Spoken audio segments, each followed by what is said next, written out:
Yeah, the new season came out. The first 2 episodes of It's Always Sunny in Philadelphia, season 16. And I know you've been down on that show for a while. I recommend you check out at least one of these new episodes because I thought it was not very good, not amazing. I put in our chat, the Reddit chat. Yeah, I didn't read that, but I know what it is, and it was. I don't want to spoil it for Taylor necessarily. Okay, maybe do. I don't know. It is kind of a spoiler. You can. I don't care. It's a cool, funny moment. Yeah, go ahead. Go ahead. It's that Charlie's room. So people don't watch Always Sunny at all. Charlie lives in a poop-stained single-bedroom room with this other guy on a pull-out couch in like abject poverty. And there's all these doors in the bedroom.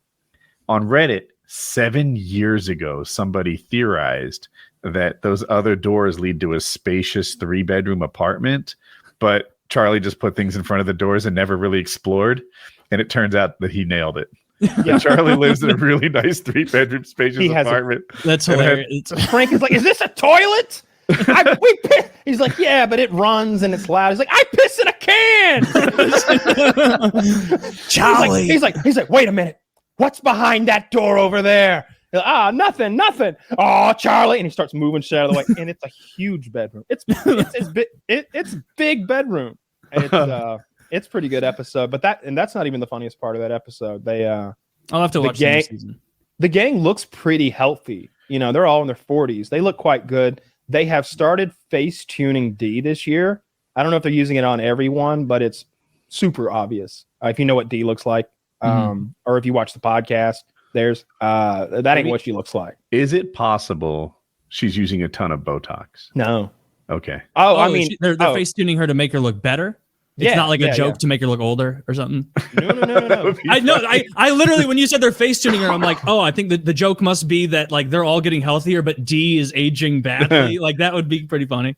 No, she's they face tuned her. They took like 7 years off, something like that. Very smooth around here. Like where women get. Is it a little jarring where you're kind of like, especially from a distance? The way that face tuning stuff works. If they're sort of in this range, it's good at that. But when she walked in the door and was far away, it seemed like her face had no definition at all. It was almost just like this fleshy, smooth almond coming at me with eyes or something. But that's just me. Maybe everybody else won't notice. I am on that big ass TV too. Now I'll notice. But I noticed it right away that she looked better than last year in a digital kind of way. But yeah, real good stuff. They even have a Frank Gunn episode. I haven't seen any of the last 2 seasons. I feel like DeVito's lost like maybe half a step, or maybe he was just being subdued in these recent episodes. He doesn't seem to have that same energy about him. He's so old. He's genuinely getting Who up is? There. Hey, Danny DeVito. Oh. He's like mid 70s at least, right? Maybe is he really past that? Yeah, gotta be. Remember, he was in Taxi. Young, handsome DeVito, I'll call him, was an interesting kind of guy. Like those movies where he's just a pervert and just running around, like it's kind of what Frank does. Frank is kind of reminiscent of. Remember him in Twins? Matilda. He's great in Matilda. Him and Rhea Perlman, who he was married to. Yeah, had his wife in the movie with him. That's cool. Just realized that. I didn't realize that either. My sister loved that movie. I knew he was old because he was old when I was young. Like when I watched him on Taxi, I thought of him as an old person because, when you're like 12, everyone over 30 is near dead. He's 78. Mm-hmm. Like that's They're only going to get a couple more seasons. He's not the kind of physical specimen who pushes 90. Maybe sometimes those real little guys, I feel like maybe. Yeah, maybe I don't know though.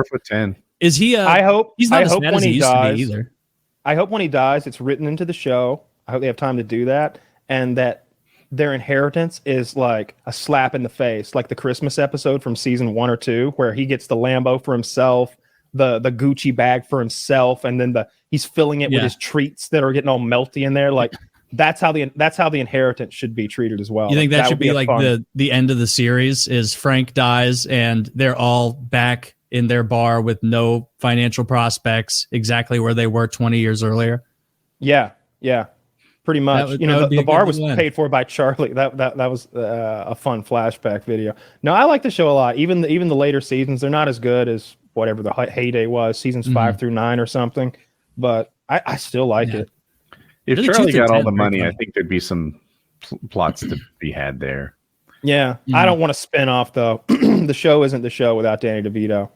Yeah. I mean, if you need a reminder of that, go back and watch season 1. And while it's funny, it's like he brought that show from good to like Great. a legend of a show that people will watch all the time. Like seasons 1 through 10 or 2 through 10, I guess. And it's not just his it's not just that you've got Danny DeVito, it's that Danny DeVito's character is a catalyst. Like he's a millionaire who wants to roll in the mud with these pieces of shit. It's perfect. He gets to fund everything. One of the new episode is all about inflation and the economy and stuff, and them trying to learn inflation. Of course, Mac takes it literally and starts selling inflatable furniture. You know, they take out a predatory loan from Frank, who immediately wants to like cash it. It's fun. I like it. I think it's still good. There's a part where Charlie's like, when I turn 40, my inheritance is going to be this, that, and the other. His inheritance is absurd. They're like, I hate to break it to you, buddy, but you're way over 40. We all are.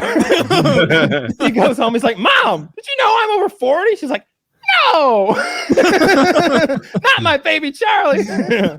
We're all over 40. That's very funny. I do like when they poke fun of themselves with how much they've changed over the years and those kind of meta jokes. Like it was the first time they did that was like 6 years ago. And they're like, we are all so goddamn weird now. Like that. You got a man cheetah. Yeah, man cheetah. He's got spots. He's got a spot guy. Like that. And a tail. And a tail. Charlie. Give me a walk-in. Give me your best walk-in.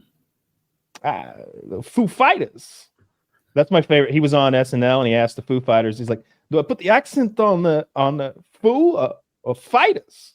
And they're like, on Fighters. And so when he comes like, ladies and gentlemen, Foo Fighters. Can you imagine how often he's just trying to go about his business and someone's like, hey, did you hide something in your ass today? Like, do you know why he speaks that way?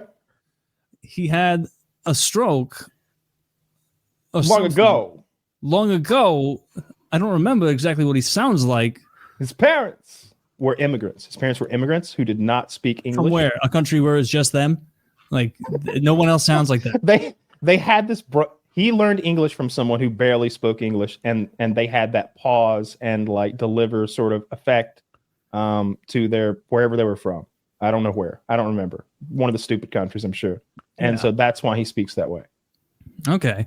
Well, and it's awesome. We can all use a little work on our walk-ins. Yeah. I think you don't break out impressions that much, but I liked your Jamaican. I think you did a good job. The Rastafari and Gary Oldman. Rastafari Kyle should make more appearances. I do have some dreads in the other room I could throw on. Yes. Got the hat. Do the whole. I got some shoe polish. You're going shoe polish. You're going way too dark. Shoe polish. No, it's spray tan when they're trying to. I was just watching that. I watched that like a few days ago. Yeah, I hadn't dipped my toe back in Sunny in so long because I did that stupid thing over the years where I drilled them all into my head so much that now like I can go years without watching a 1 second of Sunny, and then I put season 4 back on, and it's like a brain blast of like all of it's remembered right away. Like, oh yeah, I remember every line of every episode. What a good show. I was watching a montage today of all of the Uncle Jack moments, and Uncle Jack. Yeah. It was in an early season, like maybe first 4. And Charlie is like showing on a doll where he was touched or something like that. And Uncle Jack is getting off watching. He's like, slow. Show him. Slow. When they find that kid and they're talking to him about it, and he's like, "Where's the child? Have you touched the child yet?" And then they're like, she's like, I messed up big time. I kidnapped Bill Ponderosa's kids. I got him out in the car, and he's like, "Have you got them confined in a crawl space or a closet? Have you touched them yet?" Yeah. No. What? No. Jesus. Fuck. Yeah. His like unabashed pedophilia is one of the best parts of the show. Him just clearly being a pedophile. What did I come back to? Talking about Uncle Jack and Always Sunny, how he's just the most clear of clear pedophiles, but the only thing he's insecure about is like, he's like, my hands Don't show my hands. I'm going to put them under the table. Now take the phone. Can you lay your hands over mine? So We're lawyers. We're lawyers. Yeah, it's like what a ridiculous thing to be self-conscious about when you're an actual pedophile. Actual pedophile. And he actually really does have tiny hands. I noticed in that scene that they genuinely look like child hands. I was like, is that CGI? See, I watched it and I couldn't tell if he actually had small hands or if I had it implanted in my head from the episode because I never noticed on my own. Yeah. It's the episode where she's kidnapped Bill Ponderosa's kids and they're sitting in the bar and he like you said, he puts them under the table for the picture. Like they really are tiny. Huh. Do they play it up and give him like big cuffs and such? He wears giant fake hands over his hands in one scene when he's in court, and he's got these big fake, and everyone knows they're fake. and he goes to gesture and point at like the defendant or what. It was him, and like the hand flies off, and he starts screaming, "Oh God! Oh God! Don't look!" And he's trying to like put his hand back on. He's trying to have the hand remarks stricken from the record. He's talking to the stenographer.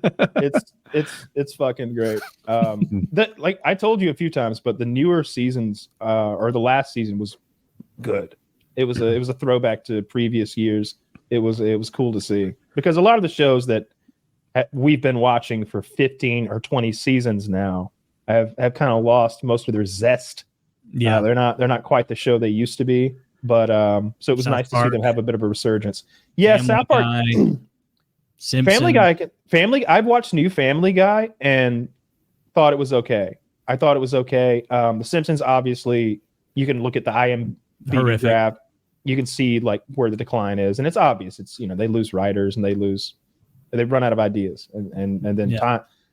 I don't want to see modern Simpsons though. That's so off-putting to me to have them make commentary on current things or be doing modern things. It's really off-putting because I want the Simpsons to be nostalgic and sort of forever. Like I almost want them to forever exist in the 90s. Like they should still be in the 90s as far as I'm concerned with what's going on. Bush should be president. You know what I mean? Like or Clinton. That would be fine with me if that was the avenue they took. I know you're a little miffed that King of the Hill is coming back. And Bobby is going to be 21 or 22 years old, something like that, and he's a chef. And I'm sure you'll have old Hank. And I hope that a big focus of the show is old Hank dealing with 2024. I appreciate how much Taylor doesn't like it, but I like it. I didn't want them to come back and try to do more King of the Hill as if nothing had changed. Grow up the character. Show me where we are now. I don't want more of the same. We've done. Dale died. Yeah, they can't really. The actor who did Dale's voice died, and so like after I heard that last year, I was like, oh, so any hope of it being good just went out the window. Dale's such an important character. I hope they get AI. That's what I would do. I'd like that 70s show to come back and have the kids be adults now. They did that. I think they called it really? that 80s, right? They straight up did that? They did that, and they brought everybody back except for the Danny McBride, who's a rapist and in prison. No, not Danny McBride. Danny Masterson. Danny McBride is the guy from. Sorry, Danny McBride. I love you. Down. Shout out to Danny McBride, friend of the show. He watches. Yep. You don't know who Danny McBride is? Yeah, whatever. I like it when you see President Lisa Simpson every so often, like a little glimpse into the future. I don't. I like it on one-off episodes when it's part of the plot, but like the bread and butter of the show is like Peggy and Hank and Bobby and their surrounding little cast and the slice of life problems they encounter as a couple of parents with a single child. They kind of want more kids. You gotta change it though. If you were still making videos about how parents don't truly understand what kids are going through, that would suck. But no, that's not. I'm okay with the change too because you gotta want more of the same. I do want something different if they're going to come back because Brittany Murphy's gone. Different show, like a totally different show. Well, they probably call it like Spring of the Hill or whatever or something. But Brittany Murphy's dead. Dale's dead. Chuck Mangione, I think he's dead. Brittany Murphy, Peggy, or the hot one? She was the hot one. She was, yeah. She was not. I mean, all of those episodes that centered around Luann were terrible, and so it didn't hurt the show to not have Luann. I didn't like Luann as a character. I liked Bobby and his like silliness. And I liked Hank and Dale and I like the boys. I guess I liked if it was an episode with just the 4 men off in the woods, that was a good episode to me. Yeah. Dale's probably my favorite character out of all of them. Bill has the coolest episodes. The Bill Dozer episode, I stand by. Dozer. That's the best episode for me. When basically Bill was this incredible high school standout, and now he's a complete loser. So that's just one feather in his cap. I was the Bill Dozer. I was the running back who could not be stopped by an entire team. And this new high school kid's about to break his record, and he welcomes it. He loves that he's being interviewed on the local radio to talk about when he was the Bill Dozer and how he's proud that little Bobby or Billy or whatever his name is going to break the record now. Well, the kid who was going to break the record breaks his leg instead. And so now he's out, and they're like, oh, he fell short. Well, there's one more game in the season. They have the kid with the broken leg go out on the field late in the game, and the defense lets him walk in and score. He's on crutches. He drops the football, and a defense member picks the ball up and hands it to him. Goes, here you go. And he walks in and breaks Bill's record. And Bill's like, I'm a high school dropout. I'm still eligible. I think the Bill Dozer needs to come back and break that record. And so he starts training and going, and it's great. That's my favorite episode. I love that shit. That's a great episode. It could get cringy for me with Bobby and his girlfriend and stuff like that. Khan was always good, but I welcome a new thing on King of the Hill. I'm glad they've changed it. It feels right for Bobby to still basically be a kid at 21, and that I like that they stuck with the series finale with him sort of discovering cooking as the way he and Hank could bond. I hope that Hank is like going to his restaurant and like that's still the only thing they can kind of come together on is cuisine or Bobby's cooking. And I hope that Bobby is like a wild left-wing liberal and Hank is, conservative, and they're having talks about that. I'm looking forward to it. I hope they AI Dale too. I need Dale with his conspiracies. In 2024, Dale is great. With all the conspiracies, stuff, contrails and whatever. It won't be as I don't have high hopes. I may Will Dale be in the show? I mean, he's dead, so I don't think so. And you could do him. No, they could find someone who could do him. AI, no, you AI and you pay his widow. That's what I do 100%. That's soulless. I'm cautious about that. I don't know. Yeah, I don't show me. Yeah, I feel like it's so good. Like just getting one of those. But like that's what AI is good at. Like maybe you can't go and write me a symphony orchestra, but copying somebody's voice and maybe not on the spot. All right, so you're basing it on the ones where you just like click a button and like make it happen. But they've got a studio. They've got plenty of time to be like, that didn't come off right. Let's change the way they roll that R. Let's change the way he leads from this word to that word, Hank. Like they could go in there and they could tinker with it and make one. Hank, I'm burning in hell, and they're using a computer to get my voice. My soul's trapped in that machine, Hank. Joseph, I'm scared. See, yeah, I think it's better to get a person. I feel like this conversation kind of made that true. What computers are good at are emulating almost anything but a human. We're just too sensitive to voices and faces and stuff.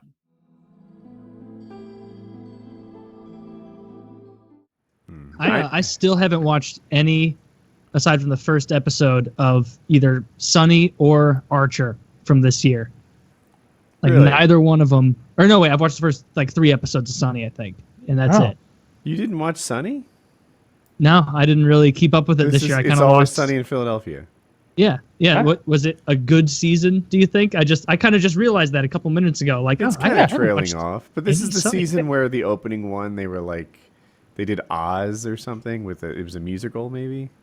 Oh, they replaced they became black people. Yeah, I didn't like that episode. There was about 2 or 3 episodes that were not very good. There were about 2 that weren't that I didn't love, but there's 2 or 3 that were really good. I remember that being the case. I'm having trouble I feel like I like the concept of It's Always in Sunny in Philadelphia, and then the shows tend to be disappointing. Whatever, they're on season 13 or something, and they're not going to be as great as they were at first when they were a novelty. But yeah, they've had to go so far with some of the characters. Like it started out with Dennis. Well, Dennis is the wrong one to critique because his story arc is funny. Mm-hmm. the Mac being gay thing finally coming to fruition was funny, but they kind of held that over for so long that it was like even everybody in the audience, it's like, maybe that was their point of like, yeah, finally he's saying he's gay.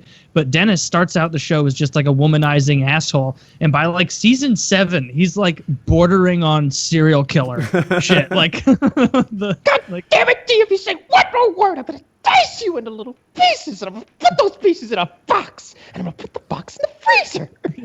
Why do you smell? You didn't think of the smell. You didn't think of the smell, did you, you bitch? You bitch. You never considered the so smell. Unhinged. Yeah, he's And so he gets angry. so red-faced and angry, and he really comes off as someone who's fucking off their rocker, and you're like, yeah, man, this guy kills women in his spare time, doesn't he? He's killed a couple of women and tortured a few animals. Like, this is what he does. Like when he and he has it on tape.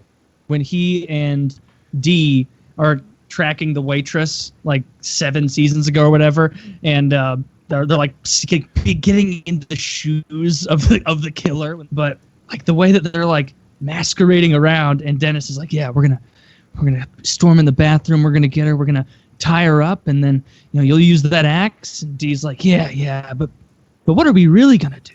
He's like, oh yes, of course we're not actually gonna kill this woman. Of course not. Like, of course, he has to be like snapped back to reality of like he's not living his fantasy as a serial killer. He's doing something with his sister. Yeah. Oh yeah, I really like the Dennis one the most. I guess like now like this like semi critique has turned into like appreciating the storyline, which it is like it's almost like DeVito different. A lot. Yeah. Yeah, I like Danny Danny DeVito DeVito's has character become totally unhinged. Because he's kind of he's like, I'm a trash person now. That's what I do.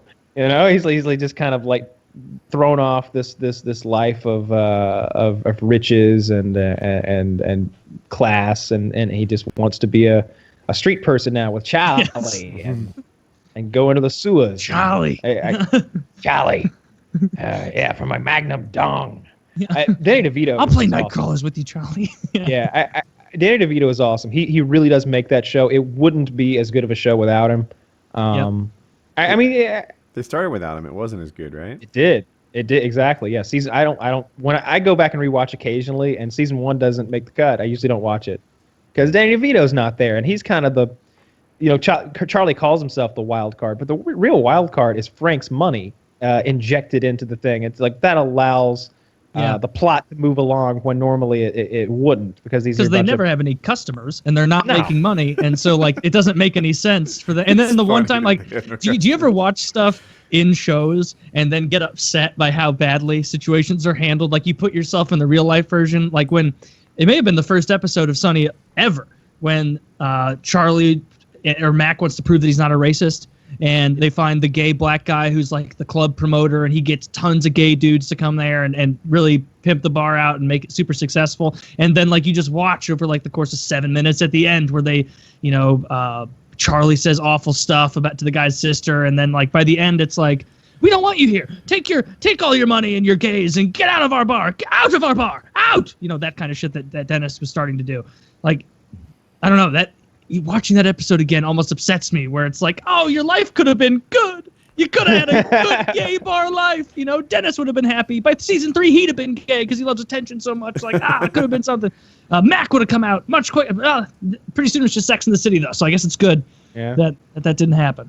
But I like that show. People call it Seinfeld on crack or whatever, and it really is. It's as close to Seinfeld as we have currently. That kind of smart sitcom kind of thing. I really don't like many sitcoms. I really don't like much comedy. It often falls short, and I feel like it's often made for kind of a dumbed down audience, and I don't like that. That's one of the things that turns me on so much about Rick and Morty is like some of these jokes are going over my head. I'm gonna have to Google that. That was a fucking math joke. And that was a fucking they do a good job. Calculus joke he just cracked there. I gotta fucking look this up.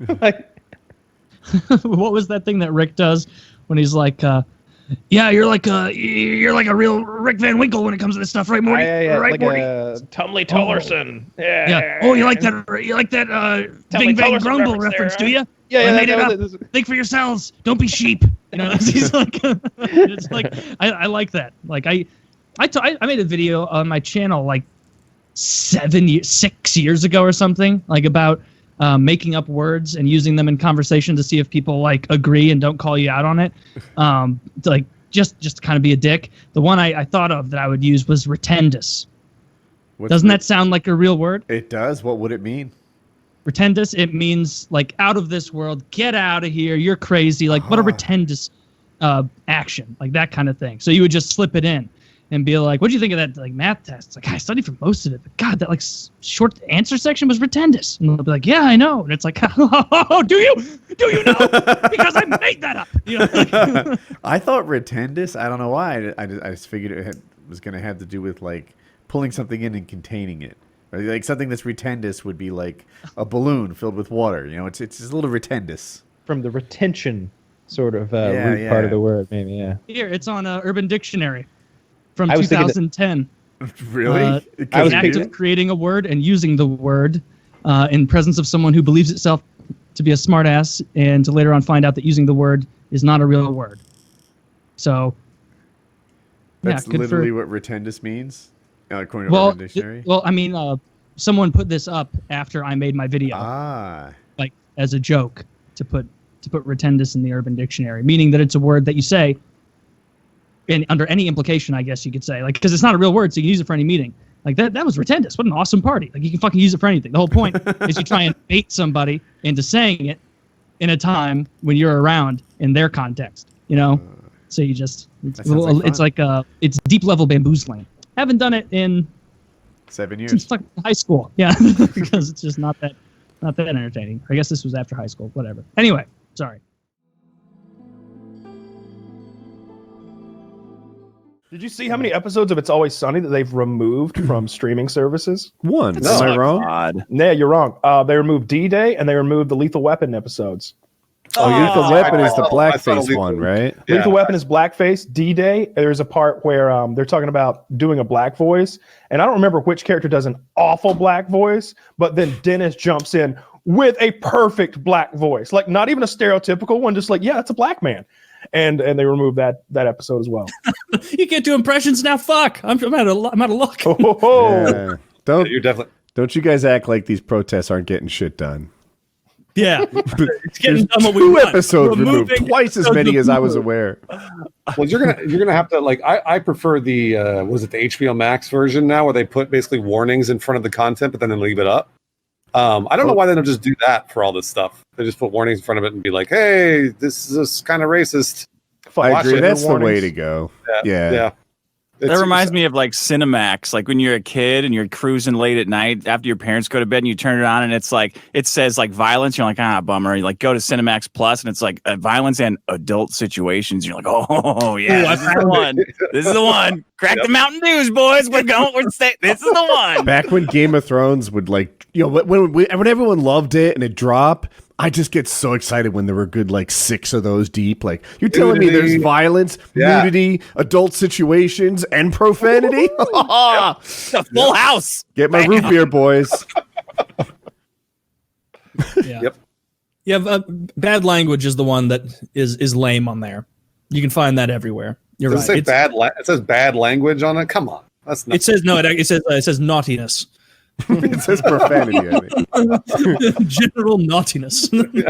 But yeah, I don't even like thinking about Game of Thrones anymore. I've totally memory hold that shit. Yeah, I don't like thinking about it.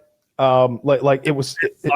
It's so upsetting to think about what happened there. It's like thinking back to like your team getting to a World Series or a championship and that they lost. Like it's like thinking back. Honestly, it's a little bit like thinking about when the Falcons lost to the Patriots like 4 or 5 years ago, whenever that was in the Super Bowl, when we were ahead by like 3 or 4 touchdowns going into halftime. We were in Colorado for that.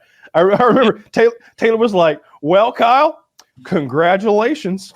You guys have done it going into halftime. And I was just like 28-3. I was like smoking my gigantic bong. I'm like, no, this is the Falcons. And that's fucking Tom Brady. I remember before the game was even over, Kyle, you were like, they weren't even in the lead yet. It was like 21-28. And you're like, Taylor, cheers, let's just play Magic. It's over. Yeah, you could see the writing on the wall. It was like, that's fucking Tom Brady. All right. He's got maybe 2 years left in the NFL, he's gonna do this. It's what he fucking does, and he's only down by 8. That's only two scores. You just knew he was gonna do it. Like we couldn't stop him. You knew we were gonna choke. Well, especially the Falcons' defense, I think back then wasn't the greatest. So it wasn't the worst either. We were in the Super Bowl for a reason. It was just like, and the offense was great. They didn't score. I don't even think they scored again. Maybe a field goal or something. It was embarrassing. It was real upsetting. But nothing tops Game of Thrones as far as like disappointments from an entertainment property. Like The Matrix comes kind of close. Like, but I wasn't nearly as invested because those are movies. It's 6 or 7 hours total for the whole trilogy. But you watch the first one, you were like, oh my God, there's so much going on here. And then the second one was bad, and the third one was awful. But with Game of Thrones, what was that? 7 years of our lives or something that we were just obsessed with that show. And like it was a weekly topic when Game of Thrones was out. Like we'd come in here and we'd be like, boys, that episode, Jon Snow's back. Jon Snow's back. He's going to be doing big things. Can you believe he's got the sword now? Like we love that shit. We have these crazy conspiracy theories about like what the White Walkers were about and where they were headed and what they were going to do and ice dragons. And you guys are going to hate my take. You're going to hate it. All right. But I loved it. I ate that shit up. The end of the series? I really did. I loved the end of the series. And I'll tell you why. Because the first 5 to 6 seasons of the show were very, very slow. They were good episodes of television, but they were very, very slow. That's true. If you go back and watch each season, there's 2 to 3 episodes where things actually develop pretty fast. I used to but say everything that else. too. I liked that about it, and I think Kyle did too. Like, I really enjoyed the slow burn. I feel like I'm really invested more in the world. Totally. It's what made the last 2 seasons so awful is because it was like time was moving like a week at a time per episode forever. Yeah. It was like every episode, a week later, this happened. And then all of a sudden it was like, all right, so 6 months have passed since the last time we saw you. Like, whoa, shit. All right, 2 more months have passed. Everything was like fast forward. They were just trying to get out of that contract as fast as they fucking could so they could go make Star Wars. That's not true, by the way. They backed out of Star Wars. But no, they got fired from Star Wars. No, they backed out. I mean, I just Who backs out of Star Wars? I'm telling you, they did. And I'm actually a number of people have been backing out of Star Wars because Star Wars is a fucking train wreck. Did they back out of Star Wars before or after Game of Thrones? Because I thought it was after. It was after Game of Thrones. But that's not the same, right? Because it doesn't invalidate the point. If you say also they had that contract 5 years before the show ended. I did all the research on this. I did all the research on this because people use these. That proves Kyle's point. Point. I'll explain why. Because they would have gotten out of it way earlier then. Here's the scoop. They wanted to get out of Game of Thrones so they could do it.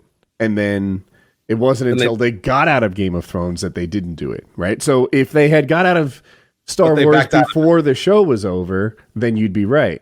But because they got out of Star Wars after the show was over, that kind of proves that they were trying to get out of the show to do Star Wars. It wasn't until after the show that they did that.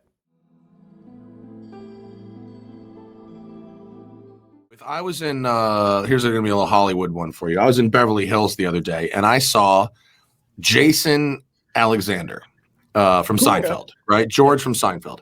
Thank you. And he was dressed like George from Seinfeld. He was dressed in the exact George from Seinfeld attire.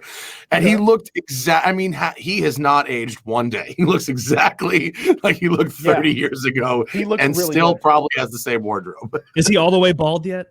Yeah, pretty much. He had some side. He had side hair going on. Yeah, he had the side he's hair. I know him because he's big into poker. Like he took his Seinfeld millions. It seems like he got, I don't know, somehow he did better than the obviously Jerry and Larry David got the bulk of the money, but it seemed like he took care of his money better than Kramer did. Richards, what's his name? Michael Richards. Michael Richards. Yeah. I feel like he spent a lot of money on like PR firms or something after he dropped that N-bomb at the comedy club.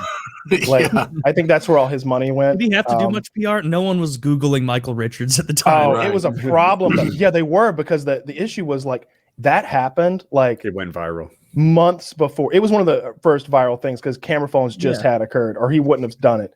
But like was that Jerry one of the first major cancellation, like viral video cancellations? He That was was like 2008. properly canceled. they didn't properly cancel him though. Like he came back to some extent because like he went on the Tonight Show with Jerry.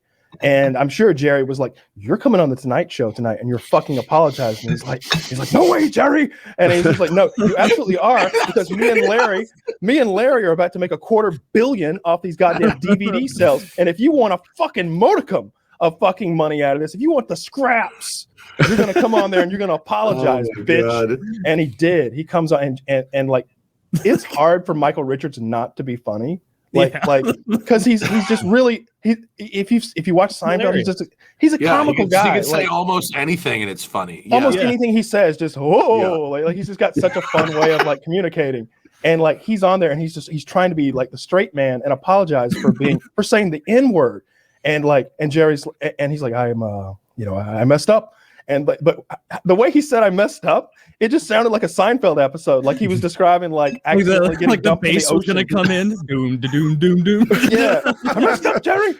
And Jerry, they say in their music all the time, "I'm trying to be part of the culture." It's like, has anyone remixed it yet? You can't yell at people at a comedy club. They don't like it. Like, and the crowd starts laughing at him. We're not at him, but with him because he's just funny. And Jerry's like, "Don't laugh. Don't laugh. You guys need to be quiet. We're trying to sell some DVDs here. All right, don't laugh." And it was so awkward. And they must have sold a shit fucking ton of DVDs because Larry David's house is outrageous. It's like everybody loves it. Every single person I've ever talked to. Like if Seinfeld isn't one of their favorite shows, they at least admit like, yeah, it's very funny. Whereas I actually had this very bizarre conversation once. A friend of mine dates like really, really young chicks, like legal, but young, early 20s. And he was dating this chick that was born in 1990 something. It was like 1999. Whatever it was. She was born after Seinfeld was canceled, which, okay. And there's stuff there's like, I don't really find humor from like the 50s that funny. Like, okay, you know what I mean? It's like different pacing and whatnot. But I had this interesting conversation with this chick about Seinfeld, and she couldn't find it funny. And she had a really specific reason. And it was because she didn't like almost any problem that comes up in Seinfeld could be solved with a cell phone. Yeah. And she had just no idea what life was like without that type of connectivity and just couldn't relate to any of like the missed connections. Because you'd be like, no, you just text the guy and this would be solved. This goes on. Yeah. I've heard that said about Friends too. I think there's an episode where they're locked on the roof. Oh, horror movies. I mean, It's Always Horror Sunny movies. gets around that by just having none of the characters have a phone, basically. Like because that's been in the cell phone era, and all of their problems, it's just raunchy or Seinfeld. It's like if you texted Charlie, you could tell him, not to get the bucket of goat blood from the vendor or whatever it is. But you can't because Charlie can't see the way they solve it. Yeah, but Charlie can't read. They have so many more problems layered that a cell phone wouldn't solve it. Yeah, Charlie. It was interesting that she was too young. Yeah. Charlie's dream book is just symbols and pictures he drew with a crayon. What if Charlie can actually like read Egyptian hieroglyphics like randomly? I mean, I've seen his symbols. It is not approaching hieroglyphics. It's very special ed child like. It's interesting stuff. It's a good show. It's one of my favorites. I was watching that last night. Like they did a good job of, like I think it was by like season 9 or something. They had that episode where they're like, all of us have gotten so goddamn weird. We're not even vaguely like we were 10 years ago. And it's like Dennis went from a weird, like misogynist to be like an out and out serial killer. Charlie went from a goofy, rambunctious janitor to an actual retard. Like Danny DeVito. I guess he's been kind of bizarre the whole he's been pretty consistent, actually. He's been in the very beginning. Because like season 2, he crawls naked out of a couch, right? Yeah, I mean, like the very first time he shows up, it's like, you got to top this shit every day. Like, wow, okay, here we go. Think of where that show would have gone or wouldn't have gone had Danny DeVito not jumped on. Like, I don't think it would have caught. I don't think it would have. I go back and I watch season 1, and it's okay, but it's like there's an element missing. And Danny it's funny. I don't think DeVito is the most entertaining character on the show, but I think that the show is not good without him. Yeah, I think I could agree with that. Like he's he makes for so many good jokes. I was just watching, and like Dennis is laying out his plan for the paddy wagon, and he's like, Frank, did you get enough sleep last night? You look very tired. And he's like, I got 26 hours of sleep last night. he's like, really? Because you still look quite drowsy. and like by the end of his presentation, Frank has literally fallen back asleep. I had 26 hours of sleep last night. It's a great fucking show. But no, Seinfeld it's top 3 comedy shows of all time for sure. And like I still have yet to go back and do a full watch through of it. But I watched it as it was coming out because like my parents always let me watch like stuff I probably shouldn't have been watching. My grandparents were even worse. That's why I have such a Schwarzenegger fetish. I was watching Commando when I was 5 years old, Terminator 2 when I was 5 years old. I did Commando fucking frame by frame, dude. I was analyzing every murder in the movie. Like I'm so ready for Commando. When I moved to LA, that movie got real interesting when I started location spotting. I'm like, they're having a gunfight on Catalina? What the fuck? Like, it was so crazy. I love that shit. I love that shit so much. It's one of my favorite silly movies because it's not a good movie. It's a Schwarzenegger classic. It's so much fun. Location spotting is neat about LA. Like I don't know. You drive around LA, and if you watch a lot of movies or have a memory for it, you're like, wait a minute, this is the spot from that scene. This is where Commando was filmed. Those guys are obviously LA is Hollywood, and if you visit it, it's pretty neat to recognize scenes from where things were shot. And it's weird to see how things are like disguised, like strangely. Like there's this Sony office building in Culver City that I've seen disguised like 3 different types of things. It's in The Running Man, actually, Kyle. You know the scene in The Running Man where Richard Dawson rolls up to the broadcast studio in that Maserati limo, the 80s Maserati limo, and it's like this glass pyramid. That's just like the Sony building. I get sushi across the street from that place every day. But I look up and just like chuckle at it. It's funny. Another big one is there's a hotel here in Atlanta that Marvel shoots every time they need a futuristic building. Like it's in the Loki TV show, like Peachtree Plaza. I think it is. It's the one that has the crazy like interior shot where you can like look up at the elevator coming down, and it looks like something from 2001: A Space Odyssey. It's wild, but it's in the new Loki thing. It was in a couple of the Marvel films. They shoot a lot here in Atlanta. A lot of stuff gets shot here in Atlanta. It's kind of like Hollywood 1.5. I don't know. I don't think it's quite up to that. But Georgia has mad tax breaks right now. Big tax breaks for that. You know, if you watch to the end of the credits, and a lot of different stuff made in Georgia. Archer is all made here. Obviously, that's animated, but they do the animation here. Walking Dead, of course. Walking Dead is done like a few minutes from me. I know a lot of people that have been extras on The Walking Dead. It's actually me too. It's kind of a thing. Why Archer is made in Georgia? Yeah, Archer's made in Georgia. This is the hotel. That's why in the beginning it says made in Georgia. In Georgia. Yeah. The tax breaks that draw in movies are interesting to me. I've read about them.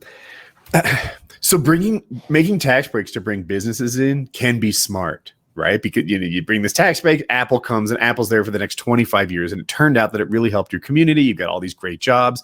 They're alpha jobs, right? An alpha job is one like an engineer, computer scientist, pharmaceuticals. You hire some dude at $200,000 a year, and then all of a sudden that guy is hiring mechanics and restaurants and stuff like that. Those are the alpha jobs, and it makes sense. The problem with movie tax breaks is they're there for a couple of weeks, couple of months, and then they bug out. Like when you're in North Carolina and you get Hunger Games, we don't have any long-term benefit from that like we would if Google moved in. Mm-hmm. But they're doing it anyway. And I think partly it's because they just fucking like it. They just like it. They just want to say that people are filming in their city. That Marvel kind of cool. In their city. Yeah. Canada is big on the tax break thing. I don't remember where it is in Canada that all the X-Files shit was filmed. Vancouver, but everything's in Vancouver. That makes sense. Because you can make Vancouver. It's like a really small city. If you've never been there, I can't recommend it highly enough. It fucking rules. Great town to party in. Great town to eat, drink, and party in. But it looks like from this side, it looks like it could be downtown LA. From this side, it looks like it could be part of Chicago. From right here, it looks like New York City. You know, it's got all these. And if they need to be like out in the woods chasing like a lizard Yeah. monster. Yeah, they're Plenty in of woods Canada. in Canada. It's like 20 minutes away. Yeah. My bachelor And party. I was like in that Vancouver. so much Ruled. better. Like I like that so much better than when they go 45 minutes outside LA to that desert canyon, and it's just like, all right, I that's Little House on the Prairie. That's Star Trek the original series. That's fucking that's 2001: A Space Odyssey over there. Like Bro, I see fucking the Malibu. that's where I see filmed a Calabasas stupid cod everywhere. commercial. Like when it came time for me to film a stupid thing, like. Oh my god, like, dude, you know how many times I've seen the fuck. It's like, wait a minute, they're supposed to be in the jungle. Why does that look like Agora? Like what the fuck? All of MacGyver, dude. MacGyver was like, bro, I used to love MacGyver so much when I was a kid, and I went back and tried to watch season 1, and it is absolutely unwatchable. Not only is it, globally, they substitute the Malibu area for everything. And then on top of that, I swear to God, it's so bizarre. I don't know how they got away with doing this. Like 80 to 90% of the show is voiceover.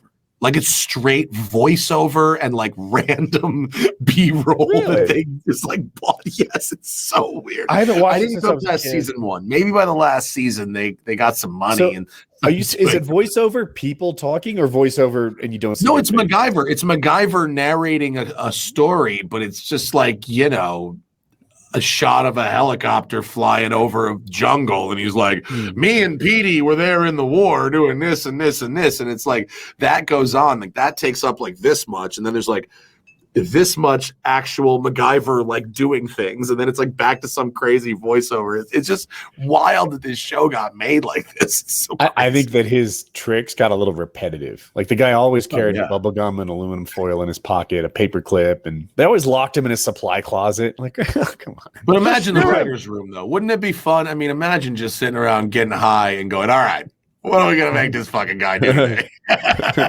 Really MacGyver fun. needs a bong, and all we have is an apple and a ballpoint pen. Dude, like, I mean, are like, there any let's shows talk- like that now? Like where it's just the same shit every week, like just repetitive serialized nonsense. Like, does that exist anymore? Obviously, with like police dramas, right? Like Law and Order SVU, you know that formula. Like, all right. Terrible sex crime at the beginning.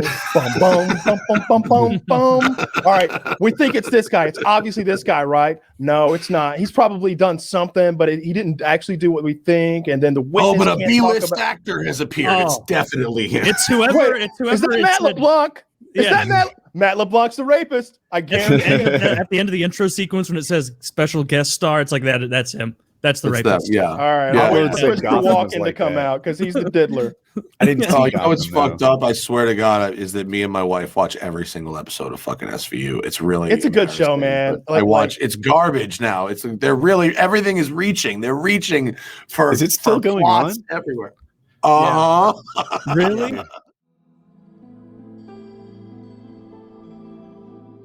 Oh man, I saw that. I think what did I read? It was one of the big sitcoms was going somewhere. I think maybe Seinfeld is going to Netflix. Oh, Yeah. great! As long as Yeah. it's still available. Seinfeld's going over to Netflix, like the full category or the full catalog, I should say. Just So it's how leaving rich can Seinfeld Take a get? guess as how much that deal's worth. $120 million. No, 500 million. I think it was like 800 million or something. 500 billion. $1 trillion. $1 trillion. Yeah. Did he get 800 million for Hulu? Am I have that Is he in my taking head. it off Hulu, or is it now going to be on Hulu? I and think it's Netflix? so I think the way they do those deals, it's like, all right, Hulu got it for exclusivity thing? 5 years for 800 million or something like that. I'm just making numbers up. And I think that's going to expire and then it's going to go to Netflix. I think what I read was it was going to be like $500 million or 800 million again for like 3 or 4 years of Seinfeld on Netflix. I mean, that's probably a worthwhile investment for them. In the time that Hulu's had Seinfeld on there, I've probably rewatched the entire series 3 times, at So- least twice. You think that's 800 million off of you? I mean, It's probably a worthwhile investment. I've watched it for hours. I haven't done a real ROI investment on their behalf, but you know, it's one of those shows. Like, it's perennially great. It's one of those shows that, like, it's a comfort show for a lot of people. And you know how it is. Like people just turn on those comfort shows. For Kyle, it seems to be usually The Office. Like you'll just throw The Office on. Yeah, I was watching deleted scenes from The Office like right before we got started here. But and they'll be in 4K, by the way. Oh, I don't care about that. Wait, 4K Seinfeld? Yeah. That's interesting. Because I suspect it wasn't shot in 4K. I don't even know if it's 16:9.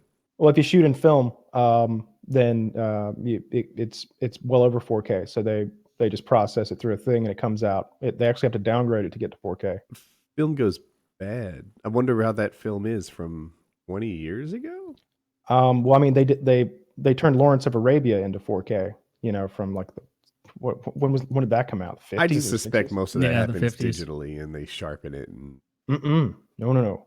It's a no. with Jaws, That'd be a good episode of Seinfeld. Is like this Joker movie coming out, and the whole time Kramer's like, Jerry, you can't go to this movie. There's going to be shooters. It's going to make people crazy. He's like, just a movie, Kramer. It's going to be fine. And then Kramer becomes the one who gets influenced by the movie, and the episode ends with him like painting his face. That'd be a good Seinfeld. I love that. Seinfeld got dark after Taylor took over. Yeah, Wouldn't it be great if Kramer killed people? Yeah, how about black people? He'd like that. he wouldn't actually kill people. It's Seinfeld. By the beginning of the next episode, he'd just be like, that clown phase I was in was crazy. Like, we know, Kramer. Yeah. That's one show that really did the perfect job of leave them wanting more. Oh, yeah. I would kill for more Seinfeld. But Whereas Taylor, if he you- left if all it's that always money on the table. Bad business. Bad business, yeah. But yeah, like it's always if It's Always Sunny had ended 3 or 4 years ago, they would have had the same effect. Where you'd be like, God, come on, Sunny, please make more stuff. Now, it's still good, still much better than the average. Have you show on seen TV. this newest season? I haven't. I have not. Is it shit? It's not good. I'll tell you this. There's Oh, one episode where, really? all right, so remember there was Mac Day where Mac got to do everything he wanted to do? Well, they have D-Day. For Dennis? I hope Yeah, thousands and there's a die. part where, and for me, I'm an Dennis idiot. is trying to sneak away to do his own scheme. He's like, I got to take a shit. Got to go. And Dee's like, oh, okay, well, before you leave, take off your makeup. And he's like, what makeup? Oh, I mean, I got a little bit of concealer. She's like, yeah, the concealer and the hair paint and the tape behind your eyes and the tape behind your ears and take it off. And he's like, but, and the next time you see Dennis, he is a ghoulish man. He literally has tape back here pulling his eyes back to make them look more young. And he has tape without the tape behind his ears. He has like Dumbo ears that like stick out from the sides and his hair is almost all gone. And it almost all of it's gone. And It sounds and funny. there's like his It does he's sound got, funny, but Kyle he's has got like a neck. hairpiece and paint. That was the best scene of the whole episode. You know, there's 24 minutes and this was 60 seconds of it. D-Day was a pretty good episode, but there's some real stinkers. There's one where they get into like Airbnb and like Frank and Charlie want hot European women to come live with them on that bed. Yeah. And they end up with like a father and son from Austria, and they're like, oh God, what are we going to do? They're all sharing that bed. But then they realize they're like the Austrian versions of them. Like the son is making those ridiculous sandwiches on the hot plate and the father doesn't have a toe knife. He has a toe spoon. And Frank's like, no, you need a knife. You need a sharp edge to get that scum out of there.